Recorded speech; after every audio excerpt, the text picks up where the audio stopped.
Growing up, it always felt like my brother Alex and I were living in two different families. Despite being twins, our parents, Thomas and Donna, treated us like polar opposites. Alex was the golden boy, the prodigy, the one destined for greatness. Meanwhile, I, Jessica, was the perpetual disappointment, the one who never quite measured up. It wasn't something they said outright, but it was there in every gesture, every glance, every decision they made. As kids, Alex's birthdays were grand spectacles. Our parents would transform our modest backyard into a wonderland, complete with bouncy castles, magicians, and catered food. All the neighborhood kids would be there, gushing over how lucky Alex was. My birthdays, on the other hand, were subdued affairs, a store-bought cake, a few close relatives, and the occasional forced smile from my parents. It wasn't the lack of extravagance that stung, it was the clear difference in effort and enthusiasm. The favoritism didn't stop at celebrations. Alex always got the newest toys, the trendiest clothes, and the best tutoring money could buy. I was handed his hand-me-downs and left to figure things out on my own. When he excelled at something, our parents would beam with pride, bragging to anyone who'd listen. When I achieved something, it was met with polite indifference, as though they were ticking a box. But what hurt the most wasn't the material disparities, it was the emotional chasm. Our parents were endlessly patient with Alex. If he struggled with a subject in school, they'd sit with him for hours, encouraging him until he got it. If I struggled, they'd shake their heads and wonder aloud why I couldn't be more like my brother. Over time, I stopped asking for their help altogether. It was easier to deal with the disappointment quietly than to face their thinly veiled frustration. The only person who seemed to notice was Grandma Margaret. She had a way of seeing right through the facade my parents put up. Whenever she visited, she'd sneak me little gifts, a bar of chocolate, a crisp $20 bill, or a paperback book she thought I'd like. These weren't grand gestures, but they meant the world to me. They were proof that someone at least saw me. Margaret often whispered words of encouragement when no one else was around. She'd tell me I was smart, resilient, and capable of great things. At the time, I clung to her words like a lifeline. She was the only adult in my life who didn't see me as a shadow of Alex. But even her support had its limits. She lived far away and couldn't intervene in the day-to-day dynamics of our household. Her visits were infrequent, and as much as I cherished them, they weren't enough to offset the constant barrage of favoritism at home. Alex, to his credit, wasn't overtly cruel. If anything, he seemed blissfully unaware of the imbalance. He basked in the attention and privileges without questioning why they weren't extended to me. In some ways, that made it worse. It wasn't his fault he was the favorite, but his obliviousness felt like a betrayal. I wanted him to see, to acknowledge how unfair it all was, but he never did. Or if he did, he never let on. By the time we reached high school, the gap between us had become a chasm. Alex was the star quarterback, the straight-A student, the one everyone adored. I was the quiet one, the bookworm who faded into the background. Our parents' pride in Alex's accomplishments was palpable. They'd attend every game, cheering loudly from the stands, while my academic achievements were lucky to get a nod at the dinner table. The disparity wasn't just emotional, it was systemic. When Alex wanted to attend an out-of-state football camp, our parents didn't hesitate to foot the bill.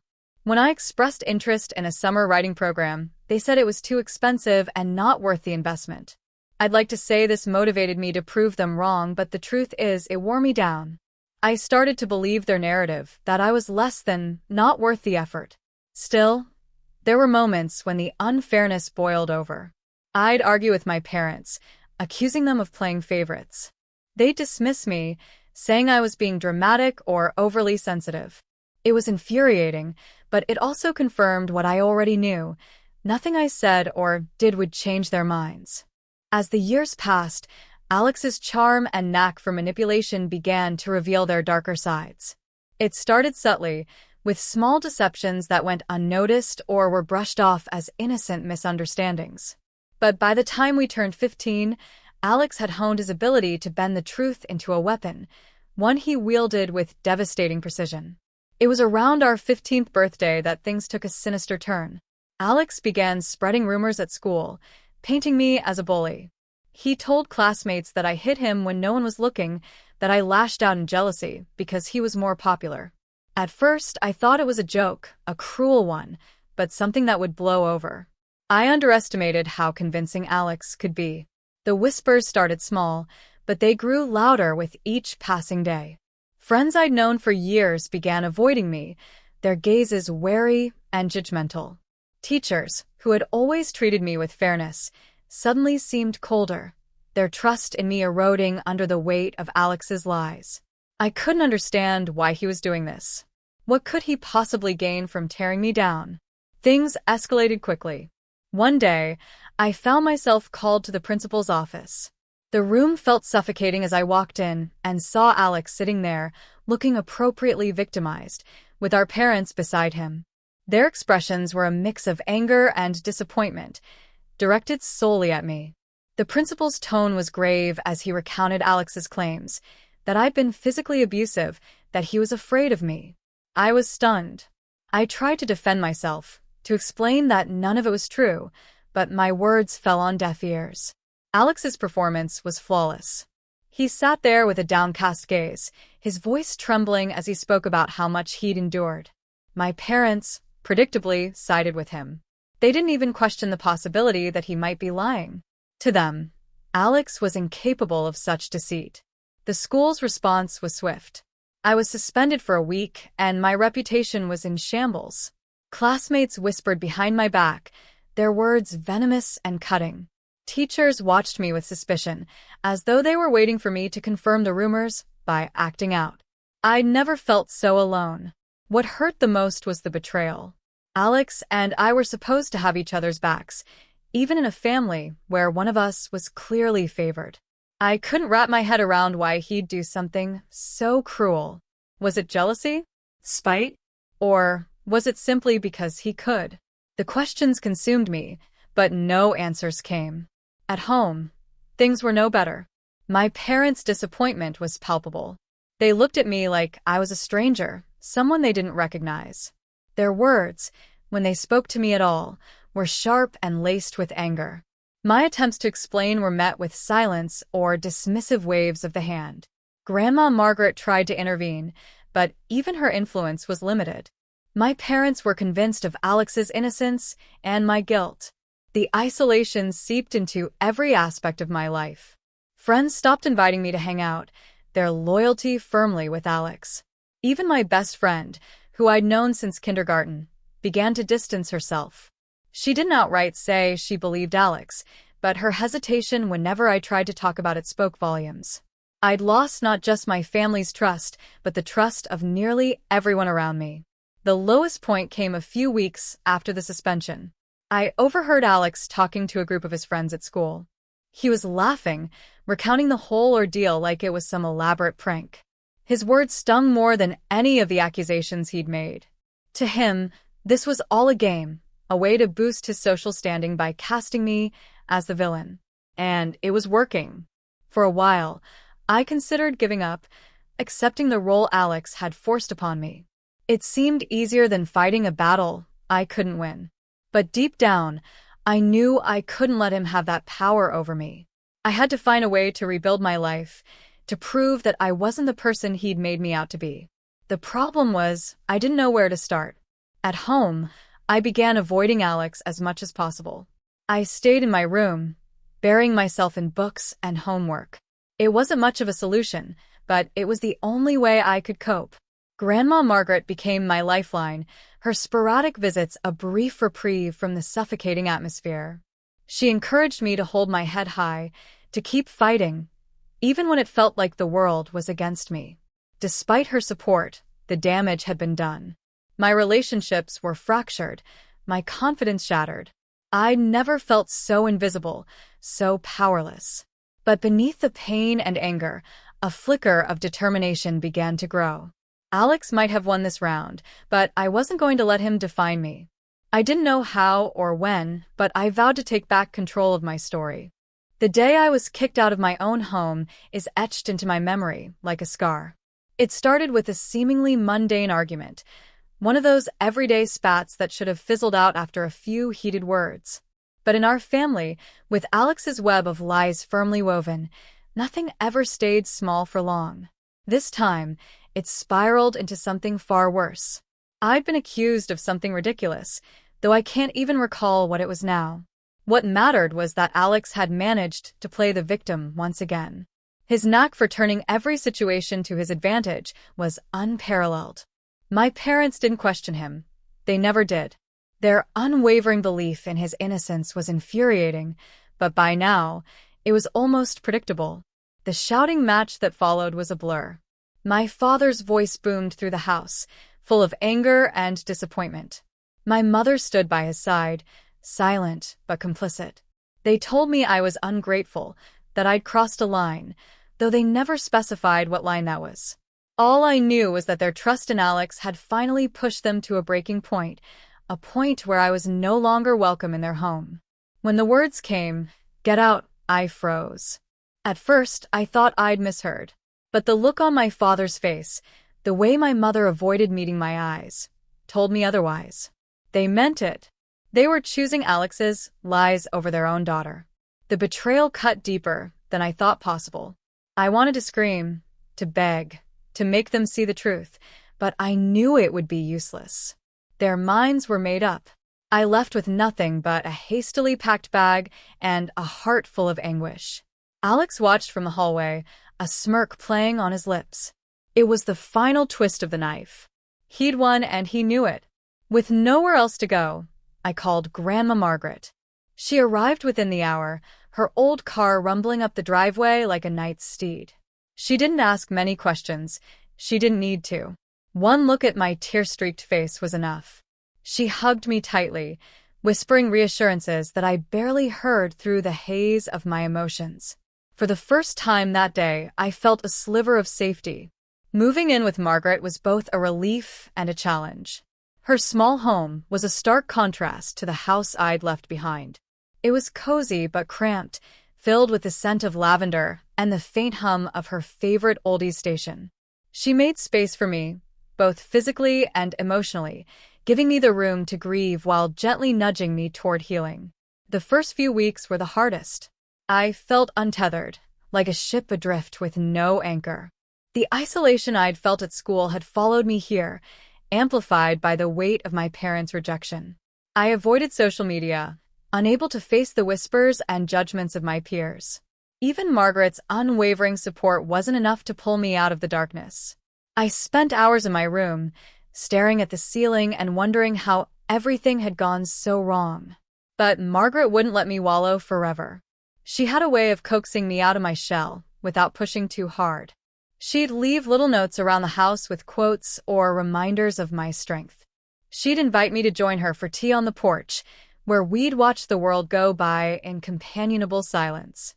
Slowly, her quiet optimism began to seep into me. One day, she handed me an old notebook and told me to write. At first, I resisted. What was the point? But she insisted, saying that putting my thoughts on paper might help me make sense of them. Begrudgingly, I gave it a try. To my surprise, it became a lifeline. Writing allowed me to process the pain, the anger, the betrayal. It was messy and raw, but it was mine. As the weeks turned into months, I began to rebuild. It was a slow process, full of setbacks and doubts, but Margaret's unwavering belief in me kept me going. She reminded me that I wasn't defined by my parents' judgment or Alex's lies. I was more than their perception of me. Her words became a mantra, a shield against the lingering shadows of my past. Eventually, I found a part-time job at a local bookstore. It wasn't glamorous, but it gave me a sense of purpose and a chance to interact with people who didn't know my history. It was a small step, but it felt monumental. For the first time in what felt like forever, I started to see a future for myself, a future where I wasn't overshadowed by Alex or defined by my family's favoritism. Living with Margaret taught me more than I ever expected. Her resilience, her kindness, her quiet strength became a blueprint for the person I wanted to be. She showed me that even in the face of betrayal and loss, it was possible to find hope. And while the scars of my past would always be a part of me, they didn't have to define me. Looking back, being forced out of my parents' house felt like the end of the world. But in Margaret's home, I found a new beginning. It wasn't the life I'd envisioned, but it was mine. And for the first time in years, that felt like enough. College was a revelation, a breath of fresh air after years of suffocating under the weight of Alex's manipulations and my parents' indifference. For the first time, I had space to exist as my own person, free from the shadows of my past. It wasn't easy, starting over never is, but it was exactly what I needed. At first, I kept to myself, wary of forming new connections. The scars from high school and my family's betrayal were still raw, and I didn't trust easily. But college had a way of drawing people out. Group projects, dorm events, and late-night conversations in the common room slowly chipped away at the walls I'd built around myself.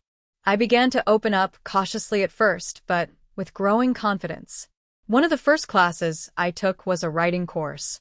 It was a requirement for my major, but it quickly became much more than that. Writing had always been an outlet for me, a way to process my emotions and make sense of the chaos around me. But in this class, I discovered that it could be so much more. My professor saw potential in my work and encouraged me to explore different styles and genres. For the first time, I started to believe that my words had value, that I had something unique to offer. It wasn't long before I began to see opportunities beyond the classroom. I started freelancing, taking on small projects to build my portfolio. At first, the work was sporadic and low-paying, writing blog posts for startups, creating social media content for local businesses, but it was a start. Each project was a chance to prove myself, to refine my skills, and to build a reputation. The turning point came during my junior year. One of my articles, a deeply personal piece about resilience and finding strength in adversity, went viral. It was shared thousands of times, attracting the attention of several major publications. Suddenly, I wasn't just a college student trying to make ends meet. I was a writer with a growing audience. Offers started pouring in, more articles, interviews, even speaking engagements. It was overwhelming but exhilarating. By the time I graduated, I'd built a solid foundation for my career. I was working full-time as a freelance content creator, taking on projects that allowed me to travel and connect with people from all walks of life. Each new assignment was a chance to challenge myself, to grow both personally and professionally. I threw myself into the work, determined to make the most of every opportunity. Success didn't come without its challenges. There were moments of doubt, times when I questioned whether I was good enough or if I'd made the right choices. But each setback only strengthened my resolve. I'd faced worse, after all. If I could survive my family's betrayal and the isolation of high school, I could handle a missed deadline or a difficult client. As my career grew, so did my visibility. Invitations to speak at seminars and conferences became a regular occurrence. At first, the idea of standing in front of a crowd and sharing my story was terrifying. But with each speech, I grew more comfortable, more confident. I realized that my experiences, painful as they had been, could inspire others. My story was no longer just mine. It was a testament to the power of resilience and determination. One of the most surreal moments of my career came when I was invited to appear on a popular talk show. The host had read one of my articles and wanted me to share my journey with their audience. Sitting under the bright studio lights, answering questions about my work and my life, felt like stepping into a dream. It was a far cry from the girl who'd once been shunned by her classmates and dismissed by her own family. Through it all, Margaret remained my biggest supporter. She'd always known I was capable of great things, even when I doubted myself. Her pride in my accomplishments was evident in every phone call, every handwritten note, every visit home. She'd tell anyone who would listen about her granddaughter, the successful writer who'd overcome so much to achieve her dreams. Her faith in me never wavered, and it was a constant source of strength. Travel became a significant part of my life. Each trip was an adventure, a chance to explore new cultures and gain fresh perspectives. I'd write about my experiences, weaving them into articles that resonated with readers around the world. The freedom to travel, to meet new people, to tell their stories and mine, was a gift I never took for granted. Looking back, the path to success was anything but straightforward. It was filled with twists and turns, setbacks and breakthroughs. But every step of the journey taught me something valuable. I'd learned to trust myself, to embrace my strengths, and to persevere in the face of adversity. And while the pain of my past would always be a part of me, it no longer defined me. I'd carved out a life that was entirely my own, built on a foundation of resilience and determination. For the first time, I felt truly free. When I appeared on television for the first time, sharing my journey of resilience and success, I expected reactions from many quarters. Messages of congratulations poured in from friends, colleagues, and even strangers who had connected with my story. What I didn't anticipate was a phone call from my parents, Thomas and Donna. After years of silence, their voices on the other end of the line felt like an echo from a life I'd worked hard to leave behind. At first, they played the part of proud parents, commending my achievements with a warmth that felt artificial. It didn't take long for the conversation to shift. They brought up their house, the one I'd been forced out of years ago. It was falling apart, they claimed, leaky roof, outdated plumbing, and a crumbling foundation. They needed my help, financially, to make the necessary repairs.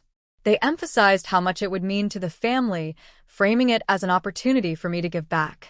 The audacity of their request left me momentarily speechless. This was the same house I'd been thrown out of, the same parents who dismissed my struggles and believed Alex's lies without question. And now, they had the gall to ask for my help? It was almost laughable. I took a deep breath and laid out my condition. I would consider helping them, but only if they publicly acknowledged the truth. They would have to admit to their favoritism, to the lies Alex had spread, and to the pain their actions had caused me. I didn't need an elaborate apology, just an honest acknowledgement of what had happened. It wasn't about revenge. It was about closure. I needed them to take responsibility, to validate the years of hurt I'd endured. Their response was predictable. They balked at the idea, their indignation palpable even over the phone. They accused me of being ungrateful, of holding on to the past instead of moving forward. It was a familiar refrain, one I'd heard countless times before. But this time, I didn't let it shake me. I'd worked too hard to rebuild my life to let their manipulations pull me back. The conversation ended on a tense note, with my parents refusing to meet my condition. I thought that would be the end of it, but I underestimated their persistence. Over the next few weeks, they reached out repeatedly, alternating between guilt trips and appeals to family loyalty. Each time, I stood firm, reiterating my stance. If they wanted my help, they had to take accountability. Otherwise, there was nothing more to discuss. Word of the conflict began to spread among our extended family. Relatives who'd stayed neutral during my fallout with my parents started reaching out, urging me to reconsider. They argued that family was more important than past grievances, that I had a chance to mend broken relationships. But their pleas only strengthened my resolve. I'd spent too long sacrificing my own well-being for the sake of others' comfort. This time, I wasn't backing down. The turning point came during a family gathering. I hadn't planned to attend, but Grandma Margaret convinced me to go, assuring me that it would be an opportunity to address the situation head-on. Reluctantly, I agreed. The atmosphere was tense as I arrived. My parents avoided eye contact, while Alex's smug expression suggested he was enjoying the drama. Margaret, ever the diplomat, took the floor. She spoke with a quiet authority, recounting the events of the past with a clarity that left no room for denial. She didn't mince words, calling out the favoritism, the lies, and the lasting damage they'd caused. Her speech was met with stunned silence. For a moment, it seemed like my parents might hold their ground. But then, other relatives began to chime in, sharing their own observations and frustrations. It became clear that Margaret wasn't the only one who'd noticed the disparities in how my parents had treated Alex and me. The weight of collective disapproval was too much for them to ignore. Faced with mounting pressure, my parents finally relented. With visible reluctance, they admitted to their mistakes. They acknowledged the favoritism, the harm caused by their blind trust in Alex, and their failure to support me. It wasn't a perfect apology, but it was enough. For the first time, I felt a sense of validation, a recognition of the pain I'd carried for so long. True to my word, I agreed to help with the house repairs. But this time, it was on my terms. I set clear boundaries, ensuring that my contribution wouldn't be exploited or taken for granted. The experience was bittersweet. While it didn't erase the past, it marked a step toward healing, not just for me, but for our fractured family. In the weeks that followed, I focused on moving forward. My parents' acknowledgement, though imperfect, allowed me to let go of some of the anger I'd been holding on to. It didn't change everything, but it was a start. And for the first time in years, I felt like we were finally on the same path, however tenuous it might be. The decision to reveal the truth about my family's past wasn't one I made lightly. For years, I'd carried the weight of their betrayals in silence, choosing to focus on my own growth rather than dwell on the pain they'd caused. But their repeated attempts to manipulate me, even after their reluctant acknowledgement of wrongdoing, pushed me to a breaking point. I realized that silence was no longer an option. If they wouldn't take full responsibility, I would make sure the truth was known. I started by gathering evidence. Years of journals, text messages, and even emails painted a damning picture of their favoritism and Alex's calculated manipulations. It wasn't hard to compile. The proof was everywhere once I started looking. I drafted a letter, a detailed account of everything that had happened, and included copies of the evidence. Then I sent it to every relative and family friend I could think of. It wasn't about vengeance. It was about reclaiming my voice and ensuring that their version of events no longer dominated the narrative. The fallout was immediate and far-reaching. Relatives who'd once idolized my parents and Alex were horrified by what they read. Calls and messages poured in, not just for me, but for them as well. The carefully constructed facade they'd maintained for so long was crumbling, and there was no way to stop it. Alex's smug confidence evaporated as his lies were laid bare.